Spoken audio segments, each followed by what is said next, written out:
Hello everyone. सो आप देख रहे हैं बहुत ही खूबसूरत सा ये मिरर वर्क साटन सिल्क में बना हुआ ब्लाउज़।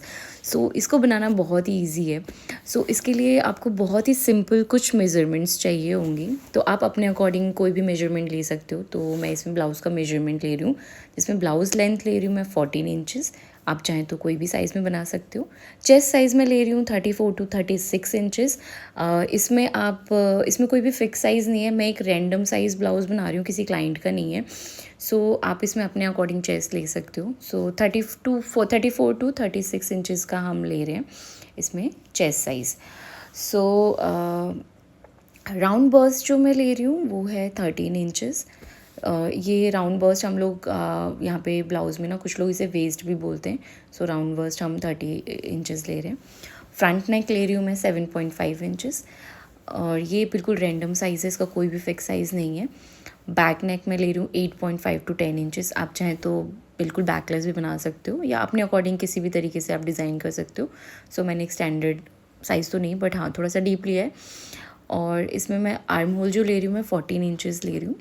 और जनरली क्या होता है, जब हम हाफ स्लीव्स का या कट स्लीव्स ब्लाउज़ पहनते हैं तो उसको एग्जैक्टली उतना नहीं बनाना चाहिए जितना आपका आर्म होल है, उसे थोड़ा सा बड़ा बनाना चाहिए, ताकि थोड़ा वेयरिंग करने में कंफर्टेबल हो।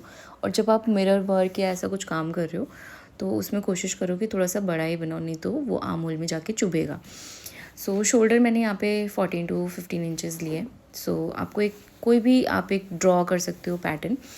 मैंने स्वीट हार्ट नेक जो होता है उसके अकॉर्डिंग काफ़ी मतलब ट्रेंड में भी रहता है, तो मैंने वही पैटर्न लिया है। इस तरीके से मैंने एक स्वीट हार्ट का शेप दिया है। यहाँ मैं स्ट्रैप पुट कर रही हूँ।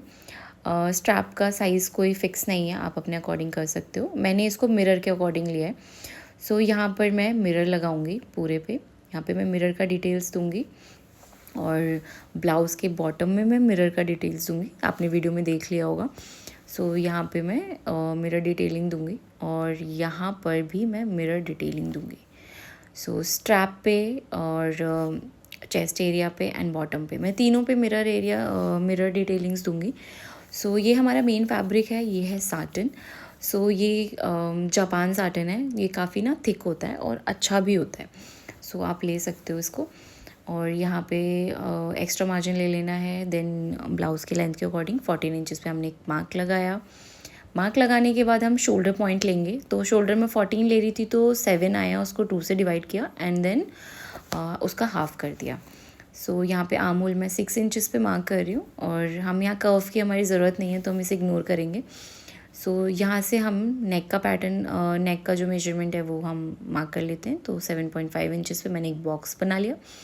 बॉक्स बनाने के बाद यहाँ पर मैं इसको स्ट्रेट कर दूँगी। जो यहाँ पे है मेरा नेक का पैटर्न है, इसको यहाँ से मैं एक लाइन स्ट्रेट कर दूँगी, ताकि जो मैं कर्व बनाऊँ वो मेरा स्ट्रेट आए। यहाँ से मैंने एक 1 इंचज़ का मार्क किया, जहाँ से मैं अपना कर्व बनाऊँगी, और इस तरीके से एक कर्व लाइन आप ड्रॉ कर लीजिए। आप इसको स्ट्रेट भी रख सकते हो, अगर आपको कोई और पैटर्न नहीं चाहिए तो आप स्ट्रेट रख सकते हो। मैंने स्वीट आर्ट लिया है तो मैं इस तरीके का एक शेप दे दूँगी। इसके लिए मैं कोई भी स्केल का यूज़ नहीं कर रही हूँ। फिटिंग के लिए जितना भी आपका फिटिंग आए उससे 1 इंच मैं एक्स्ट्रा ले रही हूँ, क्योंकि प्रिंस कट बनाएंगे तो उसमें मेजरमेंट्स चले जाते हैं। 1 इंच हमारा अंदर दब जाता है, तो मैंने उसके अकॉर्डिंग 1 इंच एक्स्ट्रा लिया है।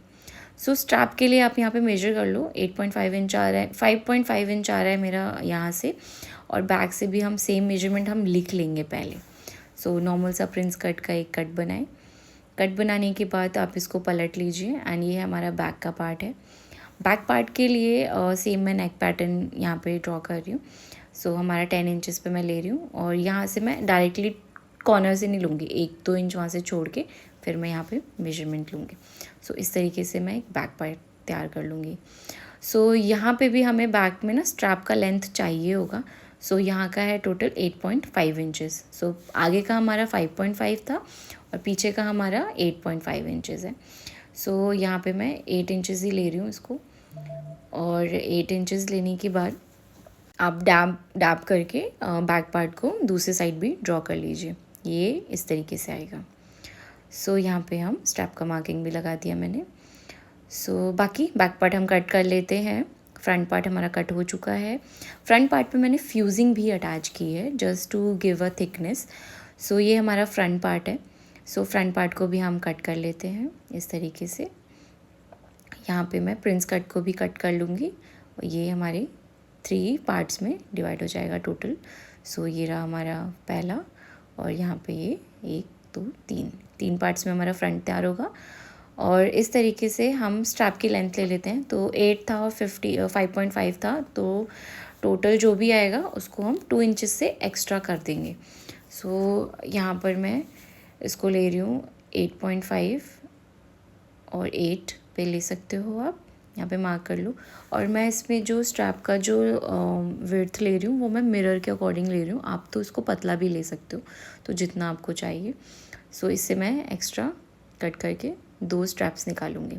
सो लाइनिंग एंड अपर दोनों फैब्रिक पे आपको निकालना है ताकि इक्वल और एक जैसा लगे। सो ये हमारी स्ट्रैप आ गई और ये मैंने यहाँ पे फ्यूजिंग पेस्ट कर ली है। और इस तरीके से ये बैक पार्ट है, बैक पार्ट पे भी मैंने फ्यूजिंग पेस्ट की है। ये लाइक्रा फ्यूजिंग है, 2 कलर्स में अवेलेबल होती है, ब्लैक एंड वाइट। आप अपने अकॉर्डिंग चूज़ कर सकते हो। सो यहाँ पे स्ट्रैप्स को मैंने रेडी कर लिया है, फ्रंट पार्ट को मैंने स्टिच करके रेडी कर लिया है और यहाँ पे फ्रंट पार्ट को भी मैंने रेडी कर लिया है। सो इस तरीके से हम सेंटर टू सेंटर मिला के जितना एक्स्ट्रा रहेगा एक्स्ट्रा मार्जिन को हम कट कर देंगे। मैं थोड़ा सा बड़ा ही कपड़ा लेके चलती हूँ कभी, कि बाई चांस अगर कहीं से कट हो गया तो हमारे पास कपड़ा बचेगा। सो इस तरीके से आप रख के सारे जॉइंट्स को आप इसमें जॉइन कर दो, स्टिच कर दो। एंड सिर्फ फिटिंग्स को छोड़ के, क्योंकि अगर हम फिटिंग लगा लेंगे तो जो मिरर हम पुट करेंगे उसमें थोड़ी सी दिक्कत आएगी और उसमें फिनिशिंग में प्रॉब्लम आएगी।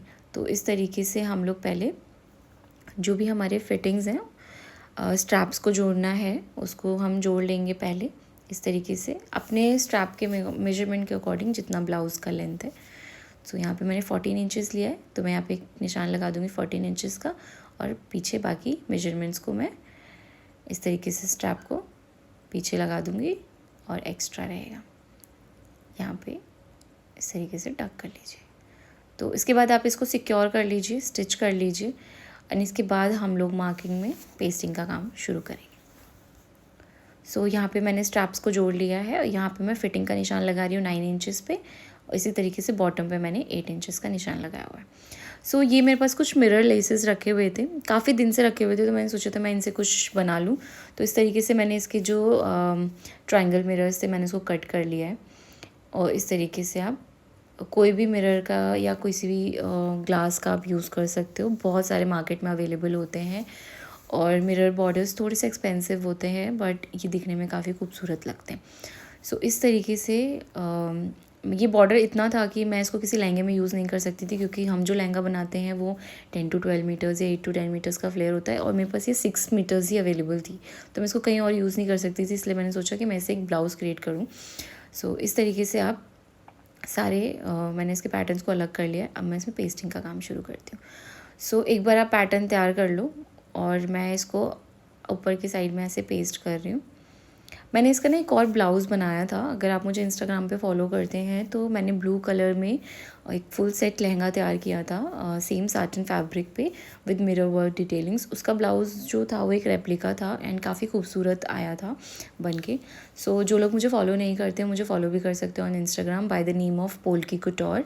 सो वहाँ पे आपको हमारे सारे कलेक्शंस दिख जाएंगे कि हम किस तरीके से लहंगे डिज़ाइन करते हैं।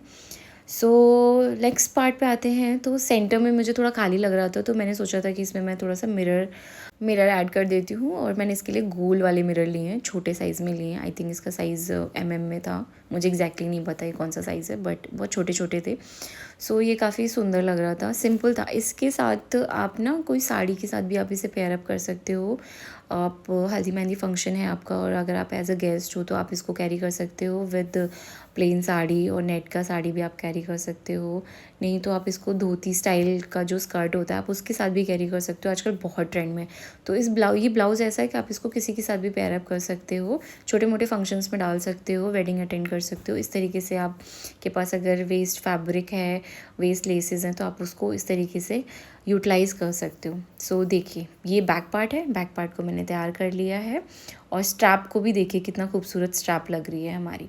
सो अब हम साइड की स्टिचिंग लगा के इसमें पैड अटैच करके हम साइड की स्टिचिंग से इसका फाइनल लुक देखते हैं कैसा आया है। सो ये रहा हमारा फाइनल लुक। लग रहा है ना खूबसूरत? आप मुझे कमेंट में बताना कि आपको कैसा लगा। और अगर किसी ने इस तरीके से कुछ डिज़ाइन किया है तो आप मुझे डीएम भी कर सकते हो, मैसेज भी कर सकते हो। और इस तरीके से आप ना बहुत खूबसूरत से ब्लाउज़ बनाइए, पहनिए आप। और इस तरीके से और डिज़ाइंस देखने हो तो प्लीज़ हमारे चैनल को सब्सक्राइब कर लीजिए, फॉलो कर लीजिए, बेल आइकन को दबा दीजिए। Thank you so much. मिलते हैं नेक्स्ट वीडियो पे।